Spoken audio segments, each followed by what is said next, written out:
Well, hey there, good people. I haven't quite figured out what I would like to call myself for purposes of this blog and podcast. I'm definitely not a travel guru. Pardon my phone, which sounds like the coin collection on Mario Brothers. So how about we just go with your good traveling girlfriend or something to that effect? Um, so what I wanted to do was, I guess we're gonna call this the unofficial like kickoff to our podcast or whatever. Um, and when I start with, let's just talk about what the purpose of Travel Confessions of a Cubicle Dweller is all about. I mean, Travel Confessions sounds like super salacious, and I'm just certain that there might be some salacious stories or two or three to tell, but for the most part, it has a whole completely kind of different feel to it. But let's start with some housekeeping issues first. Um, the term cubicle dweller, I thought that was a pretty familiar term and kind of well known, but I did get a question or two about it. And so, a cubicle dweller is someone who basically works in an office, hence the term cubicle dweller. But for the purposes of this blog and podcast, I'm talking about anybody that just has to go punch the clock for somebody else, whether you're a nurse, shouts out to nurses, doctors, teachers, lawyers, police officers, whomever. If you out here working, then I'm talking to you. So let's get down to what this blog and podcast is really about. Um, First and foremost, the blog is about helping all women, but specifically black women. I hope any woman listening to this can learn something, but as a black woman, um, I know what it's like to have the weight of the world placed on your shoulders, being thought that black women are supposed to clean up other people's messes and right the wrongs and, fix everything that's kind of going on in the world. And one of the things that we don't do is take time to, get ourselves back together. And as I heard somebody say, I mean, you can't pour from an empty cup. So, um, yeah, I want black women to, I want all women to start, putting themselves first. And we're going to talk about those kind of things. I am, it's okay to be dainty and delicate and to not be strong and to cry sometimes. And quite frankly, it's okay to not be okay. I mean, there just needs to be more embracing of that fact. Like every day is not going to be 100. I'm actually not at 100 today, but I'm doing this because this is what I need to do.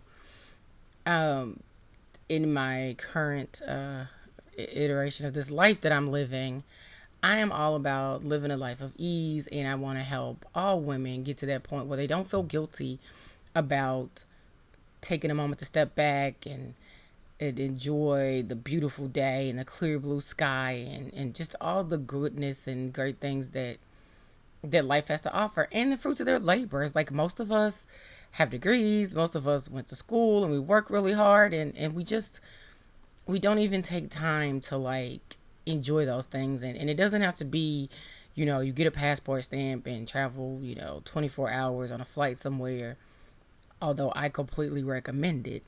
I mean, it's the fact of taking a day off to take a staycation in your town or to go get your hair done and your nails done and those different types of things. So that is what I'm all about, and that's what I want to encourage all of you under the sound of my voice to look into and to do. Um, there are other things that I would also like to discuss, but they're all going to be surrounded with the things to help you travel more. So we're talking about the work life balance and your mindset and some goals and some ambitions and just having the courage to get out there and do these things that you never wanted to do.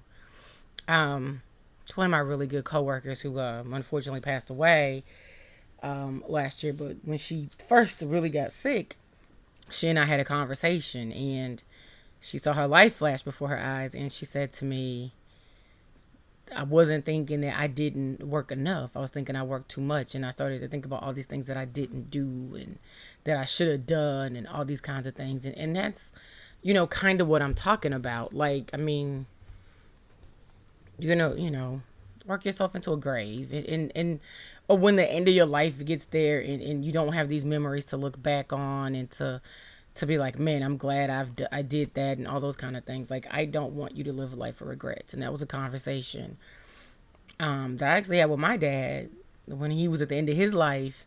And he said to me, you just look so brave, like you do all these things that I never wanted to do. And it's like, I'm not that brave. Like, I just don't want to get to the end and have a life of regrets. Like, I'm more scared of living a life of regrets. I'm more scared of that moment where it's like, why didn't I do that? Even if it turned out terrible, I am more concerned with looking back and saying, why didn't I do that?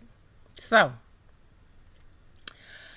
travel confessions of a cubicle dweller. Let's talk about it. So, this podcast and blog was kind of rolling around in my head a little bit before COVID, when I was actually a cubicle dweller. I am now kind of a reformed cubicle dweller, but I think the principle remains the same. I still have a lot of friends who are cubicle dwellers.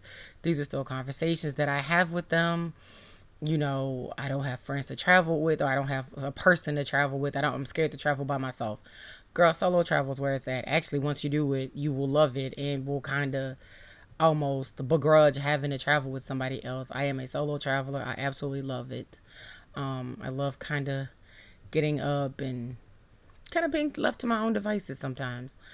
Um, I have other friends who are like, it's not the right time. Well, let me tell you something. It is never the right time. And you better get it moving, because Venice is sinking. And if you want to see it before the Adriatic Sea swallows it up, I would suggest that you get it moving and get on over there and see it. It's one of my favorite cities in the world. So the podcast was kind of rolling around in my head prior to COVID. As we all know, COVID happened, shut the world completely down.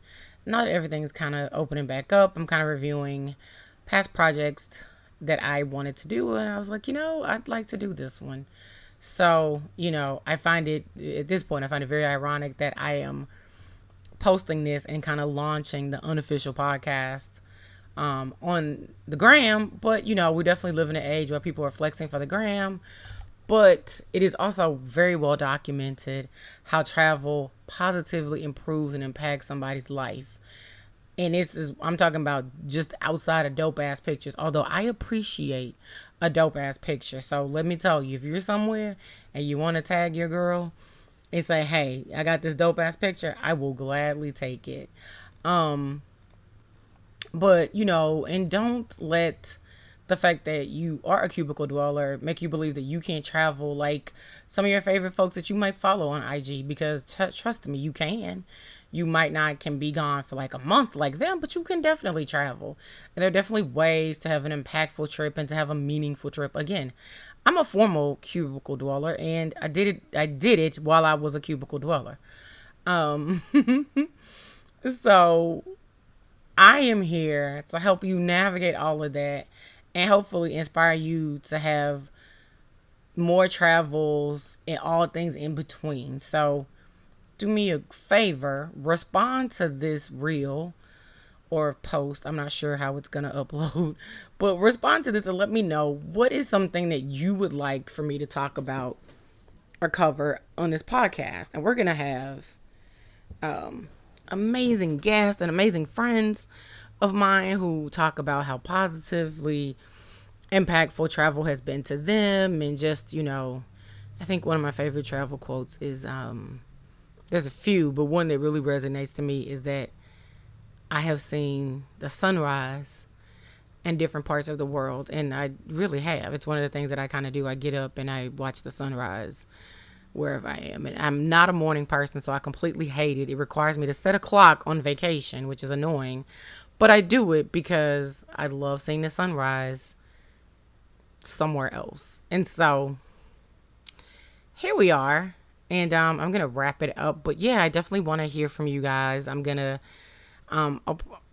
going to go live. I might post just some more audios to get some engagement going. But I definitely want to hear from you guys. I want to hear where you're listening from, and kind of what questions, myths, whatever. What are some topics or subjects that you would like for me to cover over here?